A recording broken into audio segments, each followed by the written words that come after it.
So these webinars are structured to engage with other people, parents and grandparents, and anyone that really comes into contact with children that would like to assist in helping them in their mental and emotional health and in learning skills around mindfulness. So different types of mindfulness techniques, strategies, exercises, and even conversations that they can have with children.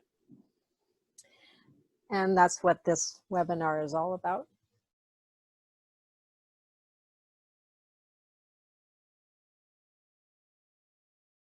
So as you, so I mean, there's a lot of different things that we've done that in the past, for myself anyways, that at the time I didn't realize this was a mindful exercise that I could use for my mental and emotional health.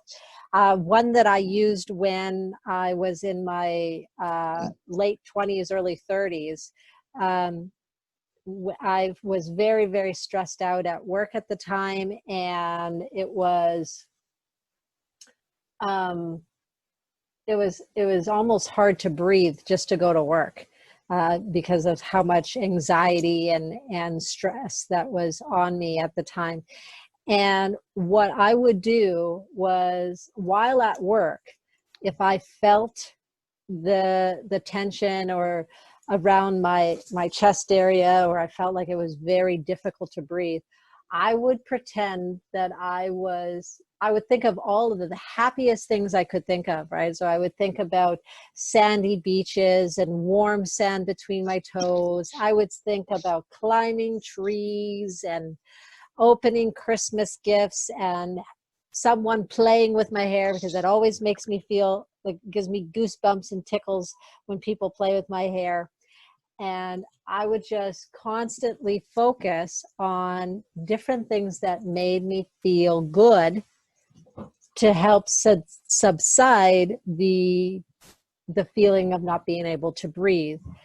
And it was it helped a lot for me to get through those moments. So Ren, do you have anything that you have used that you may have carried on from childhood into your adult years? I still fly. I don't often go on the Pegasus, but I just fly now on my own. I think that was because of the experience I had when Jesus took me up to heaven.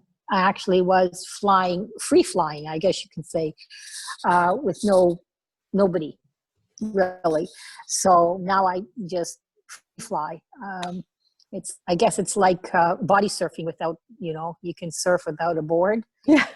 Body surf. So, so I'm just body flying. So I still do that. Another thing, what I do, I don't know if it's so much as meditation as just a learned thing.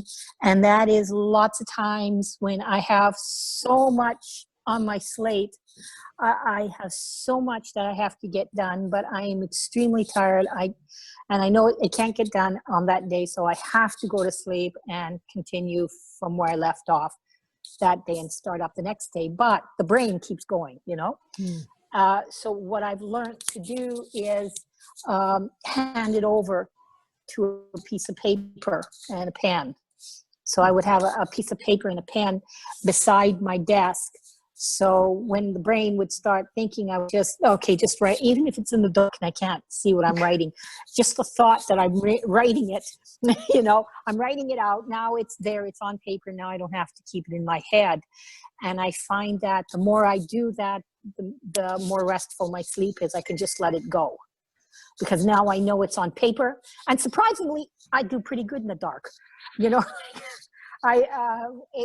it's pretty cool. I actually could read my writing, even when I've written it all sometimes over top of each other, but it's there, and I'm just releasing it And I think a lot of times when we got a lot of anxiety and whatnot, it's because we're not releasing it somewhere. We have to let it go somewhere. And I just found over the years, if you release it on paper, now it's the paper's responsibility. It's not my mind. I can leave it out of my mind.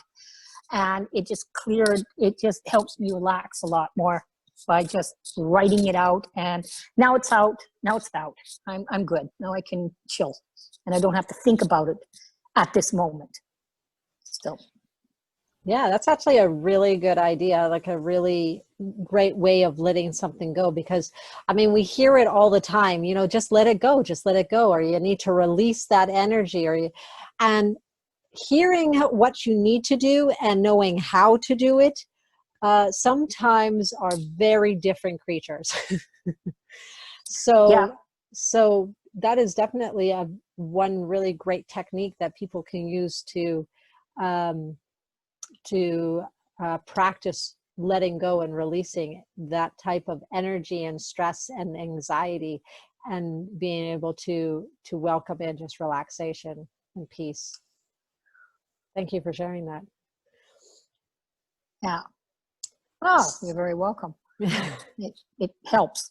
I still have that, by the way, you know, because we're constantly being so busy, and sometimes I'm laying in bed and I'm back into the old ways, you know, and I go, ugh.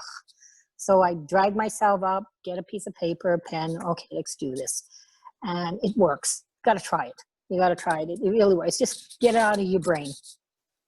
It's great. It's a great idea. And I think that's the other reason.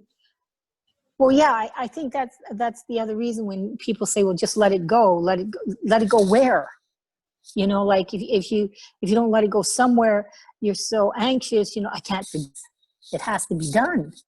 You know, I can let it go tonight, but what if I forget it tomorrow? And then the next day it doesn't get done. And then the anxiety, it just gets ridiculous. And yeah, so if you have it written down, then releasing your brain, I guess you can say, your brain permission to relax. Yeah, and then I know that when I started to learn about online business, one of the things that my mentor had taught us how to do was to do what is called a brain dump. And it sounds very similar to what you're doing at nighttime. And that's just our brain does get just bombarded with things that we're thinking about. It's like, oh, I got to make supper. Oh, I've got to do this with the kids. I got homework to do. I've got to clean out the closet. I've got to clean out the garage. I've got to do this. I got to do that. I got to do this. And it just fires all over the place and takes us in all different directions. And one of the things that he had mentioned doing is doing what's a brain dump, and literally just writing down everything that came to your mind.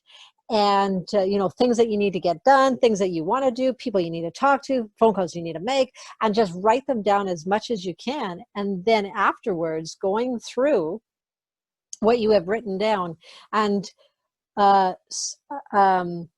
circling the most important things on there that are like, that you know are really pertinent, that if they don't get done, your mind is just not going to be able to focus on the next steps. Yeah. And then after circling those, numbering, you know, 1 to how many you ever have, which ones are the most important and in what order, and basically just giving you a map of